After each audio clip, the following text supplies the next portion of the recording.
गुरुदेव, सभी को प्रणाम। हम गुरुदेव द्वारा लिखित पुस्तक स्वर्ग नरक की स्वसंचालित प्रक्रिया का स्वाध्याय कर रहे हैं, डे 8। अब तक हमने देखा था कि संसार जो है वो कर्मफल व्यवस्था के आधार पर चल रहा है। जो भी कुछ हो रहा है वो हमारे ही कर्मों का फल है, और अगर कर्मफल मिलने में देर हो रही है तो उसके प्रति हमें नास्तिक नहीं होना चाहिए। वो निश्चित रूप से अपने समय आने पर फसल जिस तरह से पकती है वो निश्चित रूप से मिलेगा। तो ये सब चीजें अभी तक हमने बड़ी डिटेल में गुरुदेव ने अलग अलग माध्यम से हमें समझाई। अब उसी क्रम में आज एक नया टॉपिक हम स्टार्ट कर रहे हैं कि भाग्यवाद की भ्रांत धारणा क्या है। हम ये भाग्यवाद की जो बात करते हैं वो क्या है। तो यहाँ यही है कि सुख सुविधा तो हर कोई व्यक्ति चाहता है कि उसको जीवन में सारी सुख सुविधाएं मिले, परिस्थितियां उसके अनुकूल हों, वो जैसा चाहे वैसा उतना उपार्जित करे, उसको दूसरे का सहयोग मिले, उसको आवश्यक साधन मिले, संपन्नता मिले, सफलता की कमी नहीं हो, वो जो भी प्रयत्न करे वो अनुकूल हो, उसके पीछे सफलता अभिष्ट हो, मतलब कहीं भागे नहीं उससे, वो जब जैसा चाहे वैसा होता रहे, उसको निराशा नहीं हो किसी चीज से। पर कई लोग ऐसे होते हैं, सब कुछ करते हैं पर फिर भी उनको सफलता नहीं लगती। कई बार होता है कि योग्यता जितनी होती है उतना प्रयास करते हैं और उतनी सफलताएं मिलती है। कई बार ऐसा होता है कि उतनी नहीं मिलती। तो कई बार दो स्थितियां बनती है कि दोनों ने सेम कार्य किया, बिजनेस शुरू किया और दोनों ने सेम उसमें एफर्ट लगाए, पूंजी लगाई, समय लगाया, श्रम सब कुछ लगाया, पर दोनों का रिजल्ट अलग अलग आता है। ऐसे हम देखते हैं कई बच्चे हैं कोचिंग सेंटर एक ही ज्वाइन किया, एक ही स्कूल में पढ़ते हैं, एक ही टीचर उन्हें पढ़ा रहे हैं, दोनों 8-8 घंटे रोज पढ़ाई भी कर रहे हैं, पर जब रिजल्ट आता है तो डिफरेंट। तो हम ये नहीं कह सकते कि भाई दोनों में से ये क्यों हो। ये होता है कि आपने उसमें अपना मन कितना लगाया। हम भाग्य को वहाँ मान लेते हैं, अरे हमारे तो भाग्य में ही नहीं है, हम तो इतनी मेहनत करते हैं पर हमें तो ऐसा कुछ मिलता ही नहीं है, पता नहीं क्या हो जाता है, हमारी तो किस्मत में ही नहीं है, और निराशाजनक बातें करते रहते हैं। हम कभी ये नहीं देखते कि हमारे पुरुषार्थ में कहाँ कमी रह गई। हम उस चीज के बारे में सोचना ही नहीं चाहते। असफलता मिली तो निराश होकर बैठ जाते हैं, भाग्य को दोष देने लगते हैं, पर हम ये कभी नहीं सोचते कि जितने प्रयत्न की जरूरत थी उसमें कहाँ कमी रह गई, क्या हमने उतना पूरा किया। और या हम ये सोचें कि ठीक है, जैसे हमने चींटी की कहानी सुनी है कि वो एक बार ऊपर दीवार पर चढ़ रही थी, फिर गिरी, फिर चढ़ी, फिर गिरी, कम से कम 10 बार प्रयास करने के बाद फाइनली वो चढ़ गई। हम क्या उतना प्रयास करते हैं? हम एक ही बार में इतने डिमोटिवेट हो जाते हैं और भाग्य को कोसने लगते हैं, परिस्थितियों को कोसने लगते हैं। हम बस ये चाहते हैं कि जब कुछ अच्छा हो उसका श्रेय हमें मिले, और कुछ हमारे साथ गलत हो तो हम किसी और पे डाल दें, पेरेंट्स, फ्रेंड्स, परिस्थितियां, सामाजिक दृष्टि, ये वो, इन सब चीज़ों पे। अभी हम कोरोना है तो हम ये नहीं देख रहे उसके अंदर अरे कोरोना है तो जॉब चली गई, अरे कोरोना, ये नहीं देख रहे हम कि उसके अंदर भी लोग सर्वाइव कर रहे हैं। आज भी अगर हम देखें तो इस स्थिति में भी अगर हमारी जॉब है, हमारे पास घर में खाना है, हम अगर एक छत के नीचे रह रहे हैं, सब कुछ चीज़ें हैं, तो हम उसके लिए धन्यवाद ईश्वर का नहीं दे रहे।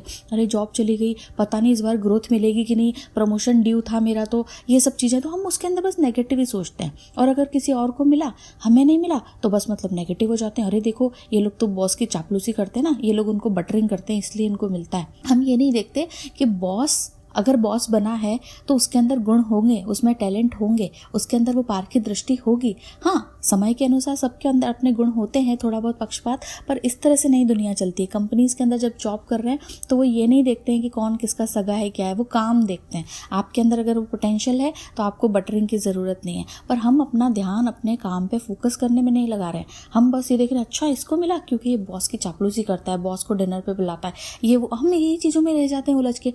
हम अपने पुरुषार्थ की तरफ ध्यान नहीं देते, या ज़्यादा ही होगा ये नहीं करेंगे तो भाग्य, हमारा तो भाग्य ऐसा है। घर में हम देखते हैं कई बार 2 बहुएं होती हैं, एक बड़ा एक्टिवली फास्ट काम करती है, गेस्ट आते हैं उनको अच्छा अटेंड करती है, सब कुछ है, दूसरी थोड़ा लेजी या थोड़ा समझ लो उसकी स्पीड नहीं है, तो बस उसको यही लगता है कि इसी की सब तारीफ करते हैं।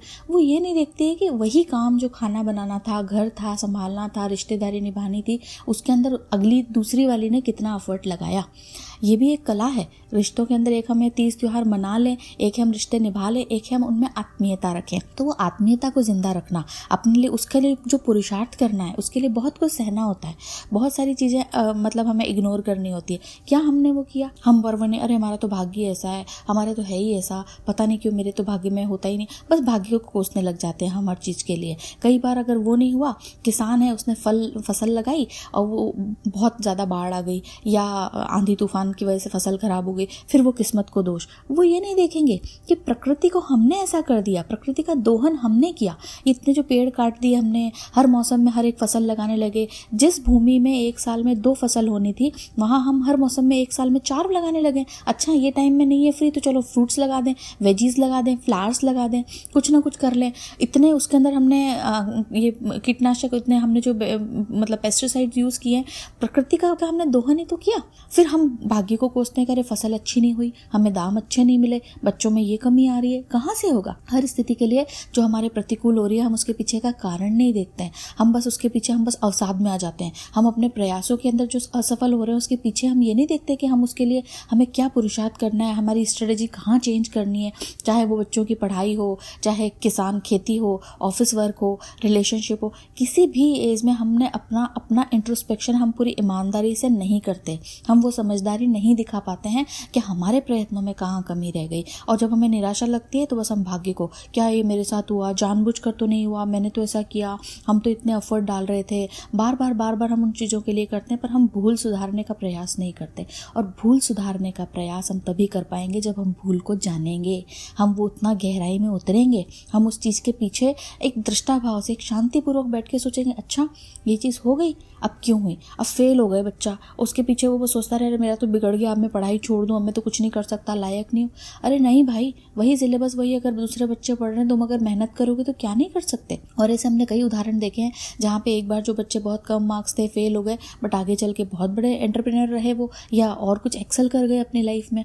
तो इन चीज़ों के लिए हम ये दोष ना देकर के उन्होंने क्या किया, उन्होंने अपना इंट्रोस्पेक्शन, अपना एरिया ऑफ इंटरेस्ट देखा कि हाँ ये चीज़ मुझे काम नहीं कर रही, ठीक है, पर मुझे और क्या करना चाहिए। तो कई बार हम चीज़ें चूज़ करते वक्त हमें समझ नहीं आता है, पर जब हम बाद में देखते हैं तो समझ पाते हैं हम ये चीज़ें कि हाँ ये चीज़ मेरा इंटरेस्ट नहीं था इसलिए ऐसा हुआ, या यहाँ ये कमी रह गई। पर उसके लिए हम मतलब अपने आप को भाग्य के पीछे डाल देना, हर चीज़ को ऐसे मतलब सोच लेना, वो चीज़ ठीक नहीं। कि हर चीज़ में हम ये कहते रह जाएं कि हमारे तो भाग्य में यही चीज़ें, हम तो कभी कुछ कर ही नहीं सकते हैं, हमारे साथ तो यही होता रहता है। अब ये आंधी तूफान आ जाए और उसके अंदर हम ईश्वर को कोसते हैं, ईश्वर ने क्या किया उसमें। तो यही बात यहाँ हमें गुरुदेव कहना चाह रहे हैं कि इस संसार में ऐसा कुछ भी नहीं है जो प्रकृति नियम के विपरीत है। जो भी चीज़ें हो रही है, चाहे वो भूकंप आ रहा है, बिजली गिर रही है, ज्वालामुखी आ रहे हैं, तूफान आ रहे हैं, जो भी कुछ है वो हमें ऐसा लगता है कि अचानक क्या हो गया, वो अचानक नहीं हुआ है, वो सूक्ष्म स्तर पे उसके पीछे बहुत कुछ काम हो रहा है, प्रकृति का अपना नियम चल रहा है। ये बात अलग है कि हम उन जो सर्वसाधारण लोग हैं उनको उसकी जानकारी नहीं होती, और ऐसी घटना हमेशा होती नहीं है, अचानक जब होती है तो आश्चर्य लगता है और इसी को हम चमत्कार कह देते हैं कि ये तो चमत्कार है, पर ऐसा नहीं है। साइंस में भी जो एक्सपेरिमेंट हुए, तो जब वो शुरुआत में थे, चाहे वो रेडियो आया, टीवी आई, मूवी आई, ये सब चीज़ें पहले चमत्कार लगी, पर धीरे धीरे ऐसा नहीं है कि आविष्कार है, समझ में आ गया, सामान्य बुद्धि से समझ आने लगा कि ये कोई जादू नहीं है, इसके पीछे साइंस है। तो जब हम इस साइंस को समझ पा रहे हैं, पर जो ये अंतर्ग्रह यात्रा है, प्रकृति का जो नियम है, ये जो सारी चीज़ें हैं, उसको हम अभी पूरा समझ नहीं पाए, तो हम इसे जादू या भाग्य की बात कर देते हैं। पर ऐसा कोई जादू और भाग्य नहीं होता। सब कुछ बस ये है कि हमारी आँखें, हमारी बुद्धि उसको, उस क्षमता को, उसको परख नहीं पाती, तो हम जिसको जादूगर कह देते हैं, हम सिद्धियाँ कह देते हैं, पर ऐसा भाग्य का नाम दे देते हैं। मतलब ऐसा कुछ होता नहीं है। ये सब चीज़ें क्या हैं? ये सब चीज़ें वही हैं जो सर्वविदित हैं। सब कुछ वैज्ञानिक है। प्रकृति के अंदर जो नियम है वो भी पूरी तरह से, प्रकृति की पूरी व्यवस्था क्रम ऐसे ही चल रही है, एक नियत क्रम से।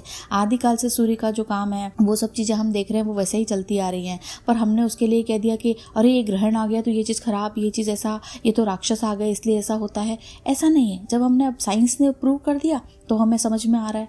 तो कई बार हम लोगों को समय लग जाता है, पर जब तक हमें वो चीज़ पता नहीं होती है तो हम उसको अपवाद या भाग्य के ऊपर छोड़ देते हैं।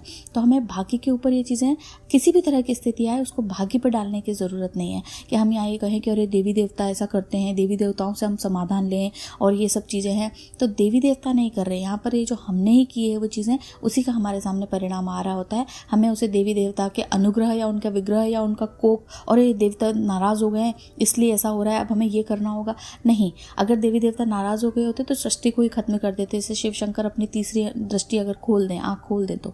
पर ऐसा नहीं। प्रकृति हमें ये सब चीज़ें करवा करके एहसास करवाती रहती है कि हमें कहाँ सुधरने की ज़रूरत है। हम बस हर चीज़ को, ग्रह नक्षत्रों को देख लेंगे, अरे ये हमारे तो ये वाला गुरु ग्रह कमज़ोर है, ये है वो है, अंगूठियाँ पहन लें, ये कर लें, वो सब चीज़ें हैं। पर इन सब चीज़ों का अपना महत्व है। ग्रह नक्षत्र की गणना जो है, ये सब अपनी जगह, हम इनको नकार नहीं सकते। जन्म पत्री, पूजा पत्री, ये सब चीज़ें अपनी जगह लगे है, पर सिर्फ इन्हीं के भरोसे नहीं रह सकते। क्या सिर्फ हम अंगूठी पहन लेंगे तो उससे हमारे जो वैवाहिक जीवन अच्छा चल जाएगा, उससे हमें नौकरी मिल जाएगी, उससे हमारा प्रमोशन हो जाएगा? नहीं, पुरुषार्थ तो हमें करना ही होगा। पुरुषार्थ तो है, वो चीज़ें थोड़े समय के लिए हमें शांति दे सकती है, थोड़ा बहुत उनका अपना जो रोल है वो है, पर जब तक हम पुरुषार्थ नहीं करेंगे, अपनी मानसिकता नहीं बदलेंगे, तब तक कुछ नहीं हो सकता। कई लोग 10-10 अंगूठियाँ, हर उंगली में अंगूठियाँ अलग अलग पहने हुए हैं, हर चीज़ें कर रहे हैं, पर उनके साथ तो ऐसा कोई परिवर्तन नहीं। और कई लोग जिनको ये जानकारी ही नहीं है, वो लोग अच्छा जी रहे हैं। तो कई बार हमारा एक चीज़ के बारे में पूरी जानकारी नहीं होना, या ये कहते हैं ना अधकचरा ज्ञान होना, भी तकलीफ दे देता है कि हम भाग्य भरोसे उसको छोड़ देते हैं। तो या तो किसी चीज़ के बारे में हम सोचें तो उसके बारे में गहराई से सोचें, उसके बारे में खोजें, विचारें, उसका अस्तित्व देखें। देवी शक्तियों का हमारे जीवन पे जो प्रभाव है उनको इस तरह से हम न सोचें कि ये हमारे को कुछ परेशान करने आ रही हैं या इस तरह का भाग्य है, ऐसा नहीं है। यहाँ जो भी लिखा हुआ है वो हमारा ही लिखा हुआ रहता है। तो इस तरह की चीज़ों के बारे में हम भाग्य के ऊपर न डालें। प्रतिदिन की जो हमने हमारी ये धारणा बना ली है कि सुबह उठे देखेंगे आज जो भाग्य में होगा हो जाएगा। अरे भाग्य में वही होगा जो हम चाहेंगे। हम जो चीज़ें चाहें, आज का दिन हमारा है, हम जो चाहे कर सकते हैं। हर दिन नया जन्म, हर रात नई मौत होती है।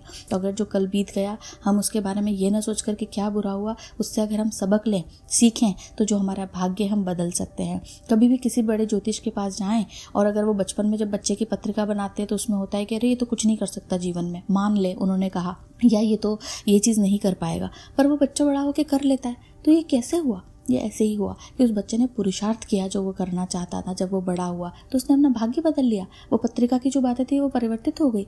तो और अगर हम कई बार सोचते हैं अरे हमारे तो लिखा ही है ये पत्रिका में, हमारे तो कुछ नहीं हो सकता, हम तो लिखा के ही लाए हैं कि हमारे जीवन में कभी कुछ अच्छा नहीं होगा।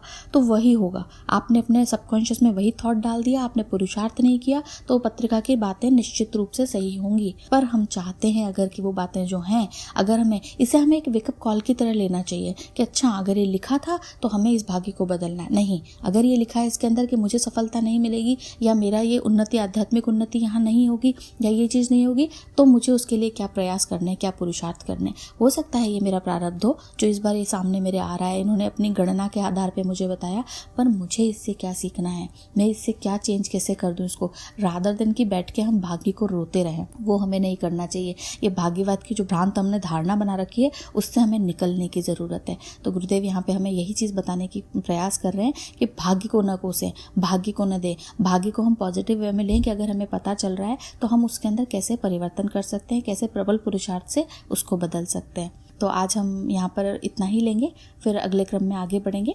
जय गुरुदेव, सभी को प्रणाम। हमारे YouTube चैनल को सब्सक्राइब करें और बेल आइकन को दबाकर ऑल पर क्लिक करें ताकि नोटिफिकेशंस आपको मिलती रहें।